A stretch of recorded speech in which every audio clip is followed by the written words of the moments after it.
Good afternoon, everyone. Our report is all about shared anecdotes of how he or she has used ICT to be part of social movement, change of cause, to illustrate aspects of digital citizenship. There are some questions about the power of social media. First, what advantages do creation of social media after citizens of developing nations? Should international policymakers and organizations concerned with economic development and human rights embrace social media as tools for achieving those ends? How should social media fit into the broader context of ICT? So these questions are answered by our reporting, and please listen carefully because we have a follow-up questions. Global digital divide.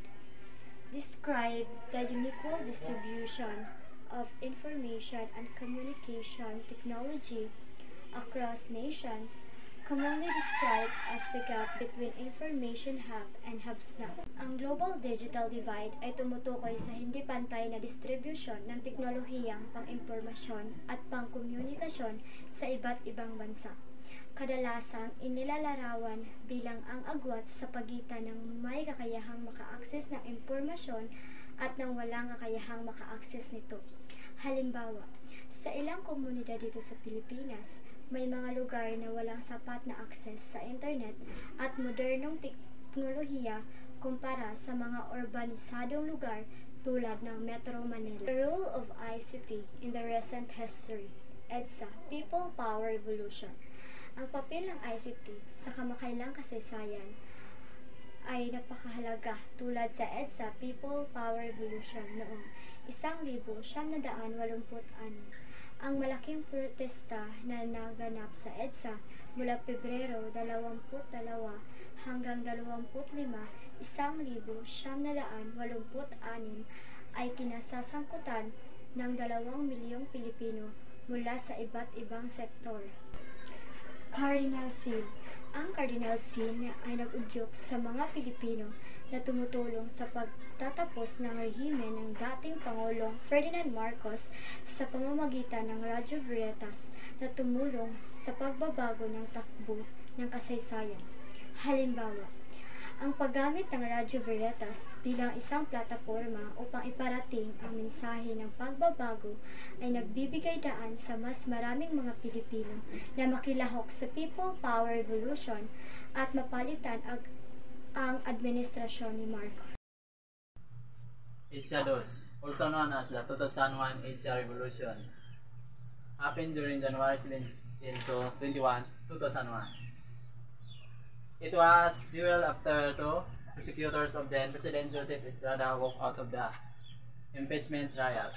As a result, the people in EDSA drove over the course of a few days through text brigade. Ang EDSA 2, o kilala rin bilang 2001 EDSA Revolution, ay naganap mula Enero 17 hanggang 21, 2001. Ito ay sumiklab matapos ang two prosecutors ng dating Pangulong na si Joseph Estrada ay umalis sa impeachment trial. Bilang resulta, dumami ang tao sa EDSA sa loob ng ilang araw sa pamamagitan ng text brigade. Yolanda People Finder. Recent storm in the Philippines gave birth to the People Finder database powered by Google. During Typhoon Yolanda, the People Finder was a vital tool for people across the globe to track the situation of relatives. This proved to be successful and is now adopted by more organizations to help people track relatives during calamities. Ang Yolanda People Finder ay isang database na binuo ng Google dahil sa mga kamakailang bagyo sa Pilipinas. Noong bagyong Yolanda, ang People Finder ay isang mahalagang tool para sa mga tao sa buong mundo upang matrack ang kalagayan ng kanilang mga kamag-anak. Ipinakita nito ay epektibo at ngayon ay ginagamit na ng iba't ibang organisasyon upang matulungan ang mga tao na matrack ang kanilang mga kamag-anak sa papanahon ng kalamidad.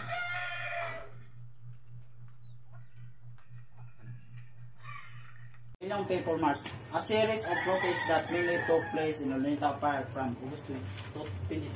Demonstration that happened around the key cities in the Philippines and some locations overseas. It was a condemned and misuse of the priority development system found by PDEF. Thought the vast the Million People March, the number of the total attendees was only around 400,000. The organizers and the promoters of the protests used Facebook and Change.org as their mediums. Ang Million People March ay isang seri ng mga protesta ng pangunahing naganap sa Luneta Park mula Agosto 22 hanggang 2013. Nagkaroon na ilang demonstration ng mga pangunahing lungsod sa Pilipinas at ilang lugar. Sa ibang bansa, layunin nito ang tutulan ang pagpaabuso sa Priority Development System Found.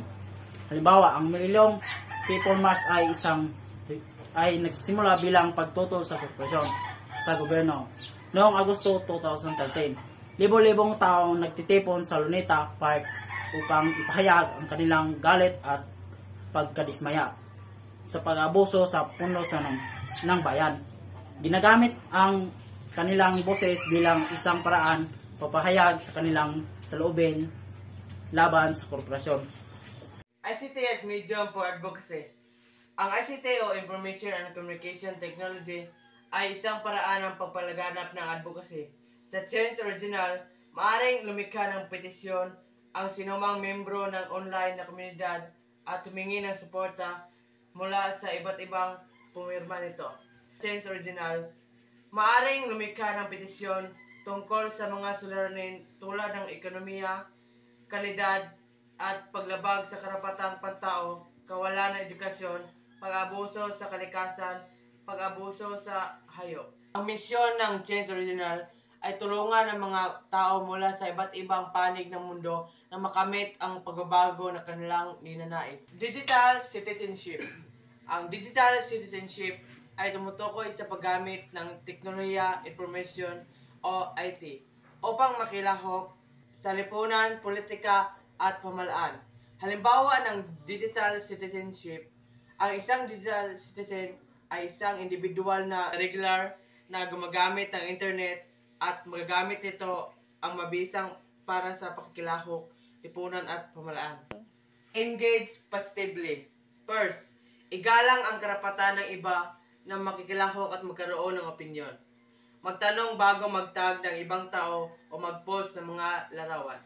I-report ang nakakasakit o illegal na nilalaman. Tumindig at magsalita laban sa cyberbullying, protektahan ang iyong mga kaibigan. Kapag may nakitang post na nakakasakit sa iba, huwag hayaang manatiling hindi pinapansin. Ipakita ang suporta sa taong nakaapekto at i-report ang nasabing post para agarang masolusyonan ang problema. Thank you. Know your online world. Learn how new skill will help you to explore the online world. Matuto kung paano makakatulong sa iyo ang bagong mga kasanayan, pagsusuri sa online na mundo. Recognize online risks and how to manage them. Kilalanin ang mga panganib sa online at kung paano ito pamamahalaan. Look out for suspicious emails and scam. Mag-ingat sa makahinahinalang emails at panloloko. Use secure website for financial and retail service. Gamitin ang mga ligtas na website para sa serbisyong pinansyal at pangangalakal. Keep password secret, strong and unique. Panatiliin ang mga password na lihim, natatag at naiiba. Know how to report bullying behavior on social media sites. Alamin kung paano i-report ang mga pambubuli na kilos sa social media sites.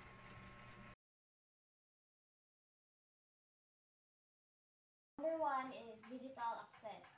This is perhaps one of the most fundamental blocks to being a digital citizen. However, due to socioeconomic status, location, and other disabilities, some individuals may not have digital access. Digital access is available in many remote countries via cyber cafes and small coffee shops. So, ang digital access kay the ability to enter or use digital devices such as computers, the internet, and others. This is a key ingredient in being a digital citizen. But due to social status, location, and other barriers, not everyone may have access to the digital world in remote areas. Digital access may be available through internet cafes and small shops. Like for example, ug ako'y cellphone, ato mo ko computeran, dito na ko mag-research. The next is digital commerce. This is the ability for users to recognize that much of the economy is regulated online. It also deals with the understanding of the dangers and benefits of online buying using credit cards online and so forth. So, commerce, it is the ability of users to understand that the most of the economy regularly operates online. It also includes understanding the risk and benefits of buying online using a credit and online and more. Like for an example, si Maria nagplano nga mopalit og bag-o na sapatos through online. Before siya mopalit, iya sang gi-studyhan about the risk and security measures of buying online to keep his information and money safe. The last one is digital communication. This element deals with understanding the variety of online communication mediums such as email, instant messaging, FB Messenger, the variety of apps, and so forth. There is a standard of etiquette associated with each medium. Communication is the element that deals with understanding different types of online communication, such as email, instant messaging, FB Messenger, and other. Like for an example, Anna is wondering of how to reply an email from her boss. Before he did this, she first researched what is the proper etiquette for replying to their company's email. Digital literacy. This deals with the understanding of how to use various digital devices. It is ability and knowledge needed to learn and teach using technology tools. So, isang halimbawa ng Tagalog literacy ay ang paggamit ng email upang makipag-ugnayan sa mga guro at mga kaklase para sa proyekto sa eskwela.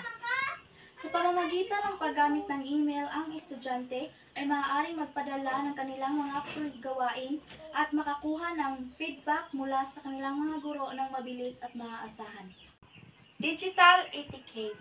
This is the expectation that various require a variety of etiquette. Certain medium demand more appropriate behavior and language than other. Halimbawa, ang paggamit ng social media tulad ng Facebook at Twitter, halaga na tandaan ang tamang etiquette tulad ng pagiging respetado sa ibang tao, pag-iingat sa mga salitang ginagamit, at pagpapakita ng tamang asal sa online na komunidad. Digital law. This is where enforcement occurs the illegal download, plagiarizing, hacking, creating viruses, sending spam, identity theft, cyberbullying, and so forth.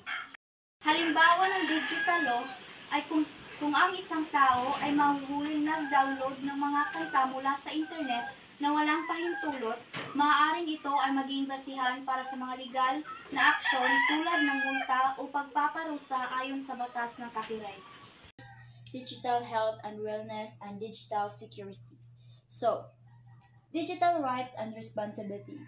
This is the set of rights that digital citizens have such as privacy, speech, and so forth. So, rights and responsibilities, ang karapatan at responsibilidad ay ang mga bagay na pwede mong gawin at dapat mong gawin bilang isang digital na mamamayan. Halimbawa, karapatan mo ang privacy at free speech sa online mundo. Subalit, may responsibilidad ka rin na gawin ang mga ito ng maayos at hindi makasakit ng ibang tao. Digital health and wellness. Digital citizens must be aware of the physical stress placed on their body by internet usage. They must be aware to not become overly dependent on the causing eye strain, headaches, stress, problems, and so on. So, health and wellness. Kailangan ng mga digital na mamamayan na maging maingat sa kanilang kalusugan at kagalingan. Dapat silang mag-ingat sa mga epekto ng paggamit ng internet sa kanilang katawan, tulad ng pamamaga ng mata, sakit ng ulo, at stress. Halimbawa, kung palaging nakatutok sa screen ang isang tao, maaaring magkaroon siya ng problema sa paningin at sakit sa mata. Last is digital security. This simply means that citizens must take measures to be safe by practicing using different passwords, virus protection, backing up data, and so forth. So, ang seguridad ng mahalaga para sa lahat ng mamamayan, lalo na sa digital na mundo. Dapat mag-ingat ang mga tao sa kanilang online security tulad ng paggamit ng matitinding password, pagprotekta laban sa mga virus, at pag-backup sa kanilang data. Halimbawa, dapat kang gumamit ng malakas na password at mag-update ng mga antivirus software upang maprotektahan ang iyong computer laban sa mga online na panganib.